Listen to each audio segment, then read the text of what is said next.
الله الحمد لله والصلاة والسلام على رسول الله. السلام عليكم ورحمة الله وبركاته.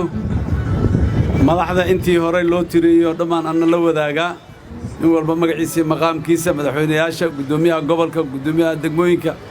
قدومي لبضا أقل بارلمانكا فدرالك سومالي بارلمانك هيرشابيلة دمان مدحدا يبولشada reer cadale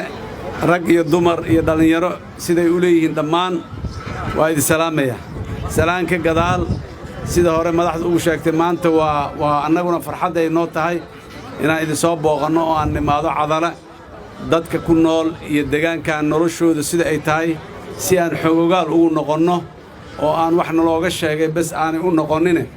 aan aragno dadkeedana aan dhegaysanno ayay ahayd sida madaxweyne shariif sheegay fariimaha qaarkood shir waaba la soo gudbiyey laakiin waxay u baahneed in la iska warsado waana la iska warsaa waxaanan rabnaa dadku wax kasta oo tabasho ah meel dalku horta iyo dadka Soomaaliyeed meel kasta jooga waa wada tabasho meel lagu tabasharayo ay ma jirto marka walaalaha waa la iswarsanayaa wixii maanta la xalin karana maanta la xalinayaa wixii berri in la xaliyo u baahanna berraan u dhigan doonaa dadkan dhaxdiisa in wax nooga maqan yihiin wax duur jira ma aha sida loo sheegay waa ku mahadsantihiin waa aad iyo aad ayaan muxuu ahay baryahan oo dhanna ayaa howlahaas loogu mashquulsanaa oo sida madaxweynuhu sheegay dad badana muxuu ahay aaraa iyo afkaar ka soo gudbiyey waana ilaahay idinkiisa heshiis iyo nabad iyo maxaan ku rabaa dadka degmada cadale waa la sheegay degmo taariikhi ah waaye dadkeeduna taariikhdaasay la leeyihiin degmada dhulka iyo geedaha iyo darbiyada ma laha taariikhda dadaa leh taariikhda dadka degmada cadala degan ayaana taariikhdaas leh taariikh qadiimi oo xadaari ah dadku hadday leeyihiin ayagana waxaa laga rabaa inay dee uun dhaqankaas dawladnimo ee qadiimiga xadaariga inay la yimaadaan oo dhexdoodu ay isqaataan oo ay is-aqbalaan oo ay maxaan ku idhahdaa gacmaha isqabsadaan oo horta ciyaaya loo celidhaamiyaa bal horta waxay ayagu qabsan karaan inay qabsadaan degmadaan aniga hadda ka horna maraan imid haddana masaaka maanta baabuurka intii yarada ku soo dhex maray waxaa ii muuqanaya wax badan oo dadka reer cadale ay horta qabsan karaan waxa ku xigadeen dawladda muxuu ahaay hirshabeelle ayaa laga rabaa waxa ka sii weyn oo ka dambeeyana dawladda muxuu ahaay federaalka oo heer qaran ah laga rabaa fariintiina waa aragnay noloshiina waa idinla wadaagi doonaa waa idin dhegaysan doonaa meeshii tilmaam gashana wixii meel jirana waa tilmaami doonaa wixii maanta la xallin karana sida loo xallinayaan ra'yi yaa un laga yeelan doonaa wixii berri in la xalliyo ay ku habboon tahayna waa ka ballamaynaa iyadana haddii alla yidhaa dhib ma jiro aad iyo aad ayaan aniguna ula wadaagayaa mahadcelintii madaxweyne shariif oo yidhi madaxweynaha muxuu ah dowlad goboleedka hirshabeelle iyo madaxda mas'uuliyiinta dowlad goboleedka oo dhan iyo gobolka shabeellada dhexe dhammaan mar kale waa u mahadcelinaynaa